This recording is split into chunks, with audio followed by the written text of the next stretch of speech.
Welcome back, warriors. Tansei Sego Anibuju. Kwe Nindaluizi Pam Palmater, and I'm the host of this show, The Warrior Life. This podcast is a show about living the warrior life, a lifestyle that focuses on decolonizing our minds, bodies, and spirits, while at the same time revitalizing our cultures, traditions, laws, and governing practices. It's also about asserting, living, and defending our sovereignty all over Turtle Island. And today's episode is a follow-up from our previous conversations with Skyler Williams. He's the spokesperson for 1492 Land Back Lane. For those of you who missed the previous episodes with Skyler, you can go back and check them out. Episode 64 was an interview with Skyler Williams and Micah Burning about their peaceful occupation of lands at Mackenzie Meadows, lands which rightfully belong to Six Nations as part of the Haldimand Tract. Then we had Skyler back on episode 72 to give us an update on the occupation at 1492 Land Back Lane and all of the different court proceedings that were happening at that time and charges against land defenders. Shortly after that, we had Skyler on episode 74 to get updated about the OPP's police violence against the land defenders, but we were interrupted partway through when the police arrived. So if you missed those episodes, go back and listen to them for all the details and all of the chronology and the history of what's been happening over this past year at 1492 Land Back Lane.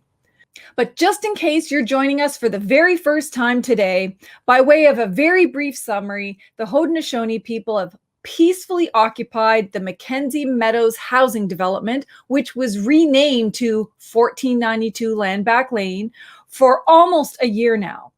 The land reclamation group has been peaceful, and the people on the ground have engaged in community feasts, games of lacrosse, and even had music concerts put on by supporters like Haudenosaunee musician and two-time Juno Award winner Derek Miller.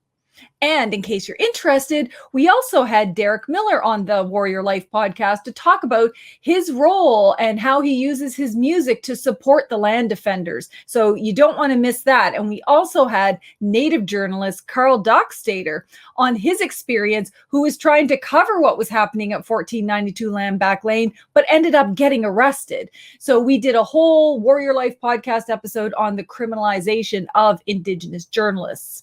Skyler Williams has done a great deal of work engaging with the media and keeping us up to date on what's happening on social media. He and the other land defenders have helped educate the public about the importance around the concept of land back and protecting what little lands we have left. So today we got to talk to Skyler just before he was going to a powwow so that we could get an update on everything that's been happening since the last time we talked to him.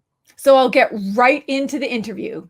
So today we get to talk to Skyler again to get an update on everything, plus some really good news. Welcome back to the Warrior Life podcast, Skyler. Well, thank you so much for having me.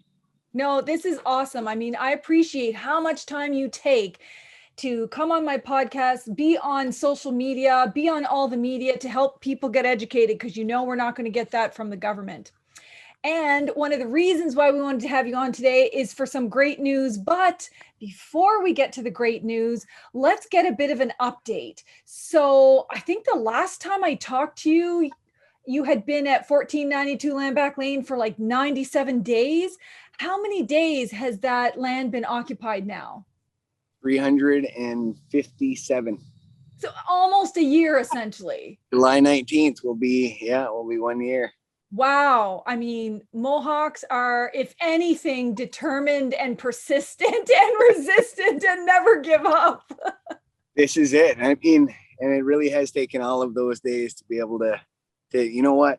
The last time we talked, I think there was roads dug up and cops were at the door, 200 OPP spending $20 million to, completely surround us. And, after 4 months of barricades, and because after we had talked, it was 4 months of a long winter, of October, November, December, January, of just, cops always at the door. And I think in most of February, it was October 22nd till the very end of February that the roads finally opened up. And so, I'm quite grateful that today it's especially nice for me to be able to do Kanien'kehá Reserve and just on the south shore of Montreal is taking back some land there. And so we're going to be going up there this evening to visit them. And today I'm at, this morning here, I'm at Kanien'kehá at the powwow here. And so I'm quite blessed to have this, this amazing view that I don't know if you can see behind me, but it's quite beautiful to hear the water lapping and, the OPP, the Police Services Board for Haldimand County, just released their last minutes from June 23rd that included a call for a warrant for my arrest for reoccupying land back lane after, or at least that's what they said anyways.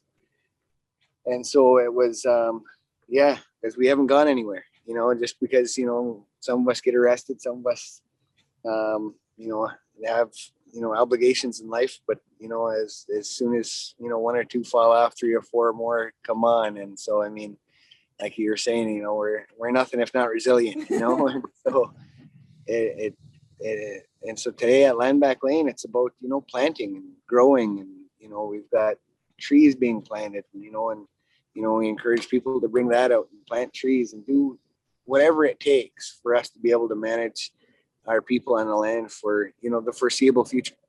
And so it's really important that people continue to support what's going on and continue to get involved and get active and push and pressure whatever it takes to be able to.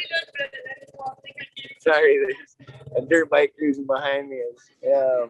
But yeah, no, it's to do whatever it takes to, make the pushes that we can, because, like these courts and these cops and their jails, like, as much as, those, like, it is such a step back in time to see, that, it went from these residential schools to jails and institutions, whether that's for youth or adults, to, to really try and take the savage out of us. And you know what, like, try as they might, they're never going to take the savage out of many of us. And you know what, I think we wear that with pride. So no, that's awesome. And the thing is that it's literally the opposite. You do this out of love. You do it love for your land and your people. And it's the exact opposite of what they would say is terrorism or criminality. You know what? It takes a lot of time to hate. It takes a lot of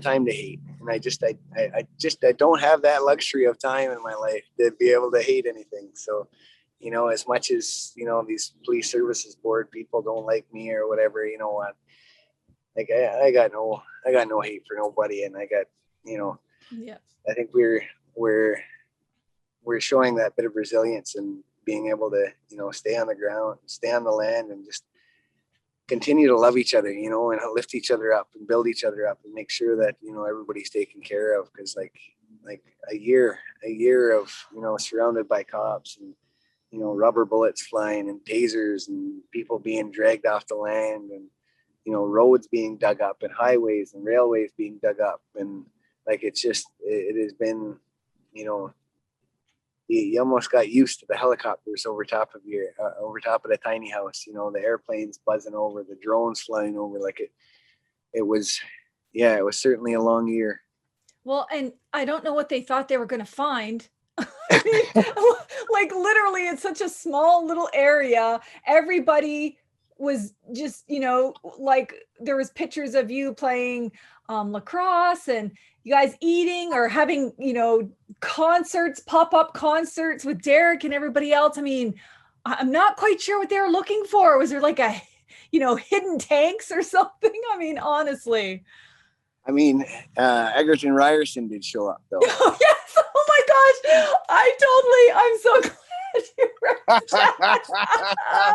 That's right. Okay. Sorry. They would have found the head of Egerton Ryerson. Poor guy, really lost his head at the end there. What's so rich about that is that, no one knew where it went. And then of course it ends up at 1492. Like, of course, where else else would it end up? Where else? Come on. That picture is going to go down in history, at least our history books anyway. This is it. Absolutely. Oh my gosh. Well, something I wanted to ask you about, because the last time you and I talked, we were going to have an extended interview. And then in the middle of the interview, cops show up and you're like, I got to go. So it just went to show just how minute by minute the situation is. And I can't remember how many arrests. I think the last time I talked to you, there had been like 25 arrests. So do you know what the update is? Like how many people have been arrested by at this point? 50, just shy of 50. Yeah, just shy of 50. Wow. That's so, like Derek Miller, Juno winner, and, just epic guitarist and singer is one of the people that still has an active warrant for him, actually. What? Yeah.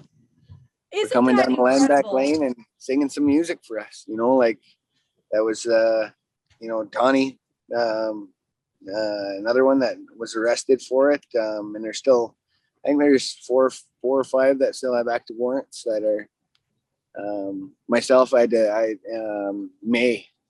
of May, I turned myself in to start dealing. I didn't have it in me to get arrested in front of my kids. And so I turned myself in.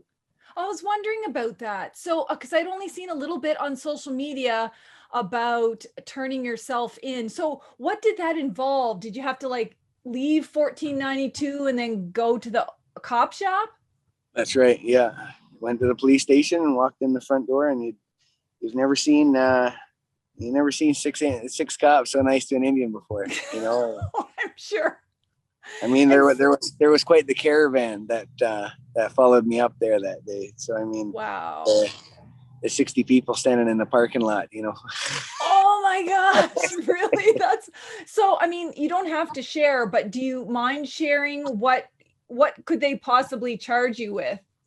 Yeah, no. So far, I was arrested on August 5th. With there was 9 of us that were arrested. That was the original raid day.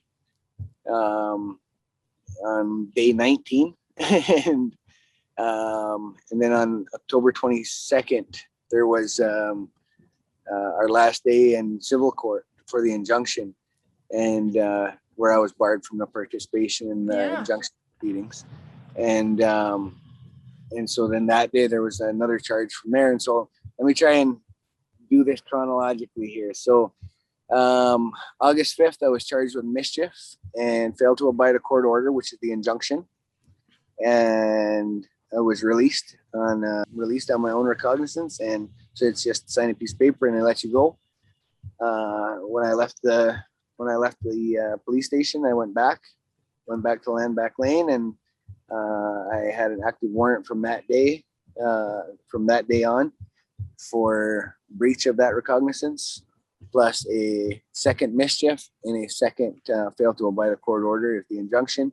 But on October 22nd, when the cops after court on the 22nd for the civil case, there was cops waiting for us at what we call the back door to the camp. And so this is actually just before we talked last time. And so there was rubber bullets flying in the middle of the road, and one guy got tasered, and so yeah, there was lots happening that day, including this one police officer who felt quite intimidated as he had a shotgun trained on by me. And so I was charged also with intimidation of a justice participant, because he was so intimidated as he had his big gun pointed at me. Wow, maybe it's your face. Your smiling face is pretty intimidating. This is what this face looks like all the time. So it hasn't done me many favors, But were you carrying Egerton? I mean, was that what was wrong? Yeah, no Egerton Ryerson under my shoulder or anything. So I mean, yeah, so now the police services board, it was after Ryerson's head arrived, there was some pictures taken with me just outside of the camp, and the police services board mistakenly thought that I was taking those pictures right at the camp, and said that I'm thumbing my nose at their courts, and what did he say, that I show a complete lack of respect for their system and their laws. And you know what, I don't disagree with it. You know, like the fact that your own courts have talked about like this massive disparity that's happened between Indigenous people and their system. You know, your own courts say that they don't serve our nations. You know, your own courts say this, and yet, yeah, I'm supposed to somehow have some respect for this court that you know, over incarcerates our people in record numbers, like across the country. So, you know what, my respect for that is somewhat waning. Yeah. And hello, 6 charges so far that you've just mentioned. Is there anything else? Yeah. And I mean, like, and all of those are kind of, you know, trudging the long road through the court system. Okay. And so, we are going, like, for me personally, like there's no plea deal that I'm going to roll over for on this. And so I'll be pleading not guilty to that. And so, yeah, there's no, and wasn't at one point, like you and I were talking on one of the podcasts, and I think it was when the company was either threatening to or was going to file suit against you and try to collect damages against you for their alleged financial woes? That's right. So part of the injunction is the $20 million in damages. And so that judgment was given on October 22nd, which also became a permanent injunction. And so kind of forever deciding once and for all whether or not Haudenosaunee people have say over our own lands. And so this, you know, a 70-year-old white guy from Burlington who happened to get the call for that bench that day, you know, who spent his life as a family law lawyer, had no idea what was going on, and like just made mistakes in law around deciding that I was abusing the process. And as a self-represented person, like there's lots of steps that they're supposed to follow. They're supposed to, you know, give me a roadmap. Yep. Of how to do that. And so he wasn't a big fan of mine. No. And said that, you know, he said some pretty flagrant things that day that just showed that he didn't quite understand the law that he was talking about. And so now it's an appeal. We got an appeal before the Ontario Court of Appeal coming on October 26th, almost a year, just over a year after. And so, is that an appeal of the civil judgment or any of the criminal stuff? No, none of the criminal stuff has even seen a trial yet. Or like, and so that'll be, I don't even know how long, like we're talking months down the road yet. Yeah. This is criminal law in Ontario, unless you're, you know, a big dollars development company who can, you know, get an injunction in a week and, you know, have 120 officers come and enforce that injunction and, you know, really put their foot in it with Six Nations community. And that seen, you know, a couple thousand people take to the streets and the roads and the railways and to make sure that our people got back onto the land. Like this is a thing, like, you know, we seen it in 06 and then we seen it again. Like we keep on, you know, displaying for these people like that, you know, we're not going to tolerate our people. I don't care whether, you know, I agree with you or disagree with you, but you know, our people are not going to stand by and let bullets fly over anybody's head without putting ourselves in harm's way in order to stop that. And I think, you know, that we're starting to see that across the country, that people are really starting to make that stand. And like this stuff with the residential school stuff, missing and murdered Indigenous women stuff, like we keep saying, like we want to be able to invite these people home. You know, the survivors of those schools and those and the survivors of these missing women, that, you know, like we want to be able to invite those brothers and sisters home that have been stolen from our communities. And, you know, if we can't offer those people a place that it can grow and thrive as communities, as nations, then, you know, then that idea of reconciliation is dead. Like why are we even talking about it?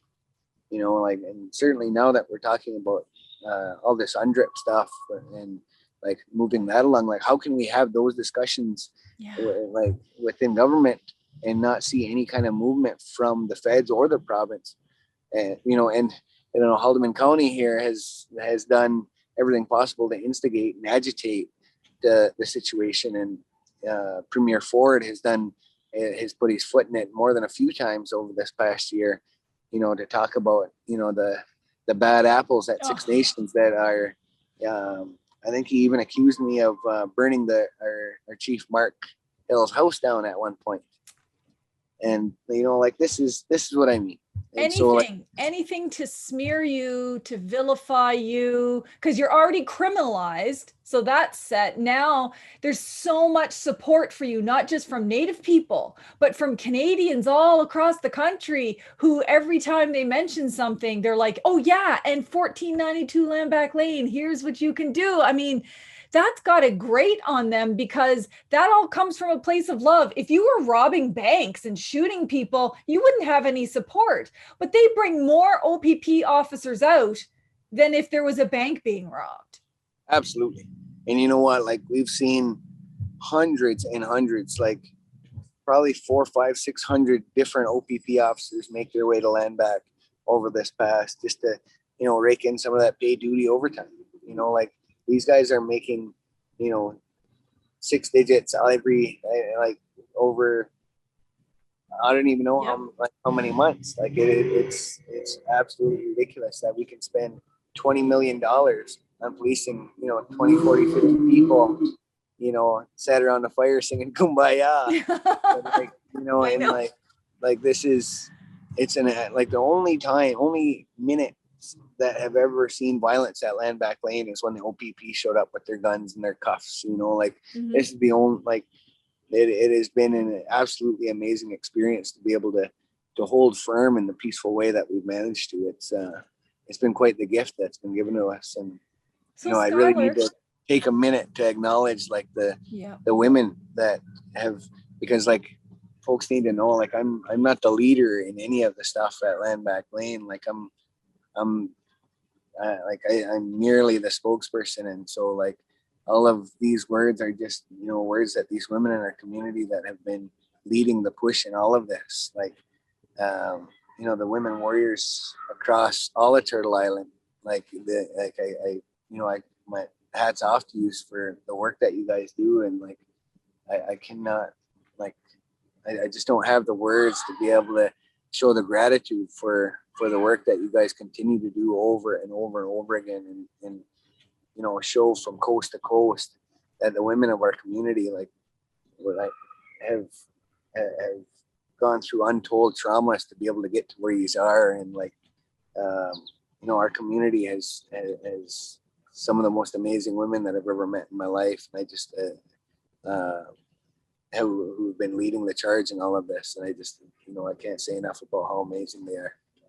No, and of course, people from Six Nations too, and Ganawage, Ganasatage, Akwesasne, they have lots of powerful people there, powerful matriarchs, and it's just so inspiring. And all the way along, literally from the first time this became an issue, day one, you were saying, I am not the leader, I'm the spokesperson. Yet there was some politician or judge or somebody who had actually said, and I laughed when I heard it, that you should just go tell the people there at Landback Lane to disperse, as if you had some kind of dictatorial power that you could just wield over all the other land defenders. And it made me laugh, but I don't even know if they understood why the rest of us would be laughing for them to say, oh yeah, Skyler, go tell them to dispense. Yeah, get out of here now. It's time to, hey, everybody, we gotta go. The judge told us, we gotta go. Yeah. No, that was the judge. That was the judge that time that had dubbed me the leader and said that if I wanted to participate in court, that I couldn't be on the land as well. And so we had to let the development roll on in order to be able to fight the court battle. But then it would be over. Well, that's the thing, right? Is everything gets whittled down, and this is what land claims are, right? Land claims have absolutely nothing to do with land.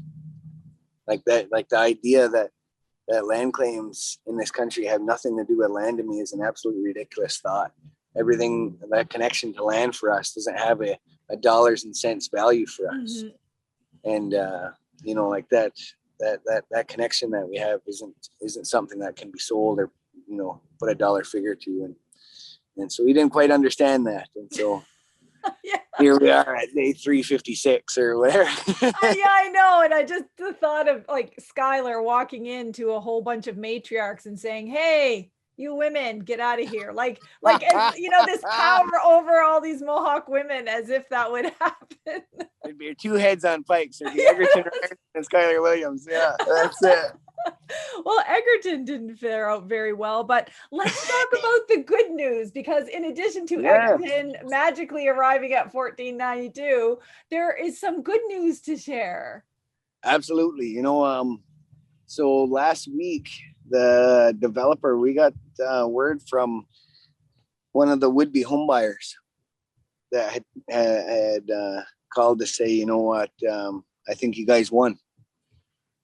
The developer has sent an email out this morning saying that they're canceling the development at Landback Lane and are refunding all of the would-be homebuyers their down payments. And so we were quite blessed to be able to have, on Canada Day, something to celebrate, And so that Saturday after the 3rd, we had, all of those singers and songwriters and performers, like Logan Stotts and Derek Miller and Jace Martin, Blaine Bumbry, like all of the Tom Wilson came out again. Like these are all people, Phil Davis, like all people that have been arrested for singing songs at Landback Lane. We're like, absolutely, there is nothing that like we need to come down and do that. Absolutely 100%. We are in, we're going to do it. We're coming to sing for you guys. Like, and so they all came back and, we put on, we built a stage that was, and Layla Black, the list just kept on going. Like there was a bit of stage management that had to go on. I couldn't get over the overwhelming support that we had from folks. Like it was quite a beautiful day. That is. And like, we can always look 10 years down the road and feel overwhelmed, or, on the day by day when you don't think you're seeing progress, but if you just hold out, you'll see. Like you guys held out, and you had to hold out a long time. And then there's all of these things that are celebrations, like all of the people who sent you food and supplies. That must have been a good feeling to know that all these people were supporting you. Yeah. And I mean, like, that's the other bit of this, right? Is like they're like this is taking hundreds and hundreds of people, like there's, no 1, 2, 10, 20, 50 people that could have done this. Like this was hundreds of people that all like came together in like this perfect bit of like, it was music, like to see everybody be able to work together, like families, and and this is the same in every single Indigenous community across the country, that like, there's lots of internal strife that happens within our communities, whether that be like certainly ones that still maintain a traditional council and elected system and all that kind of stuff. And so there's lots of kind of inner politics that has to go on within our communities, and Six Nations being as big as it is, the 20,000 people that it is, like it's a lot of it. And so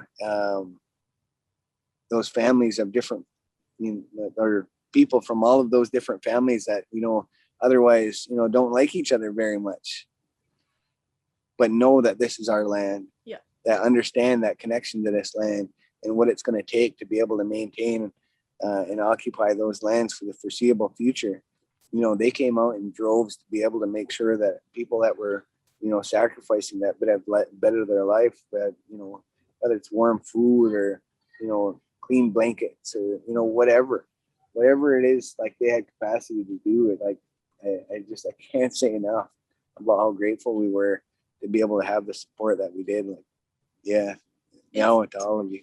Yeah. And the good thing about it is you share that with the rest of the world, so that our youth and other people can see that resistance takes a whole bunch of different forms. Sometimes you only see the guy that's right before the camera, you know, the boots on the ground. But for the boots on the ground to be successful, there are multiple outside layers of people who are doing, you know, the legal research, doing the media, doing the fundraising, doing the supplies, doing the moral support, doing the music concerts. Like, really, our resistance is this huge collective effort. And you guys couldn't do it all by yourselves. Like, it really was such a massive group effort. And I think about, you know, when you were fundraising. Oh, are you still? Okay, great. I was thinking about, you know, when you're fundraising, and I was thinking, oh, it's going to be so hard to fundraise, you know, because there's so many things going on. And then, you know, you make a call out and people respond.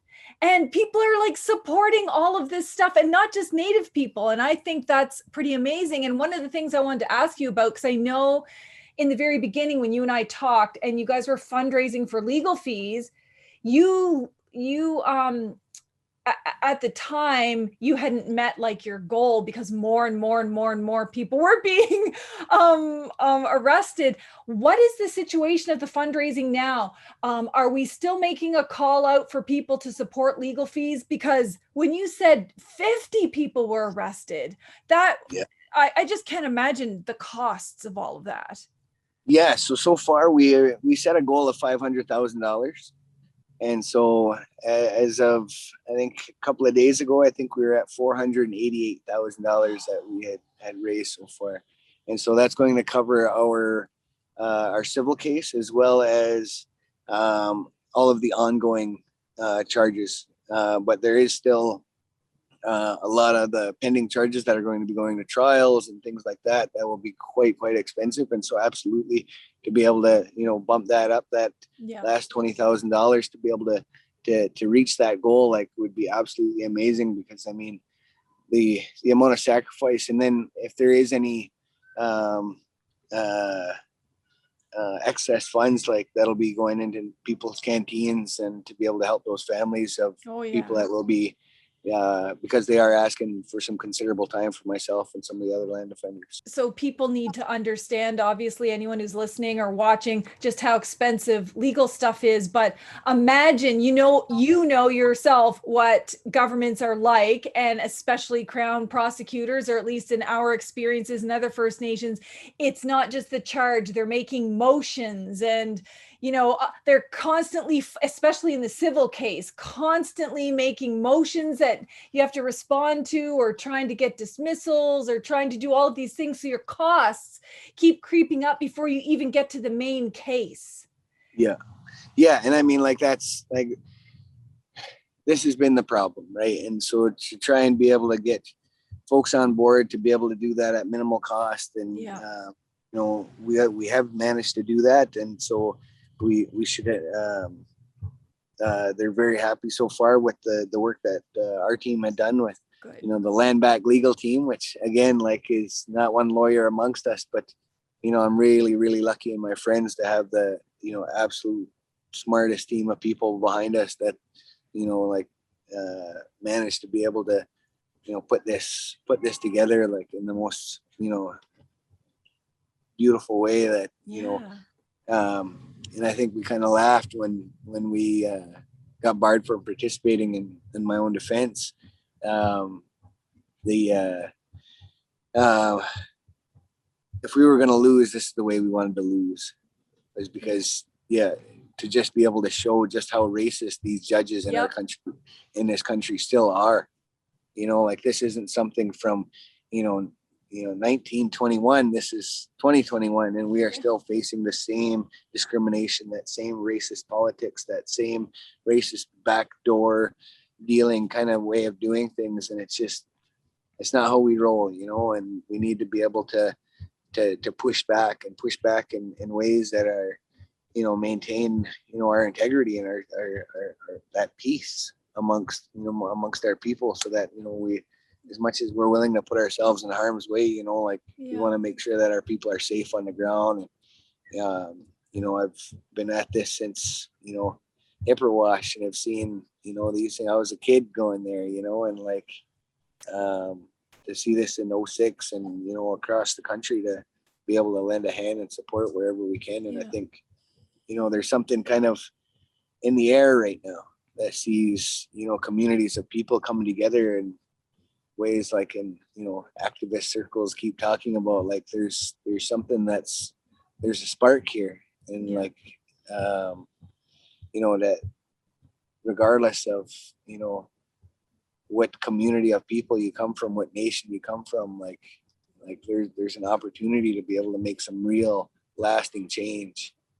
But it's going to take having that bit of love and compassion with each other, because we don't all agree on everything, but those little things that we disagree on that we've managed to keep us divided for so long, like I think like these are our opportunities now to be able to pull those people together to say, you know what, yes, I think that when we went to war, when our nations were at war in 1256 or whatever year, before contact, like we're ready to bury those hatchets, and we need to be able to come together to support each other and lift each other up, do whatever it is that we can. And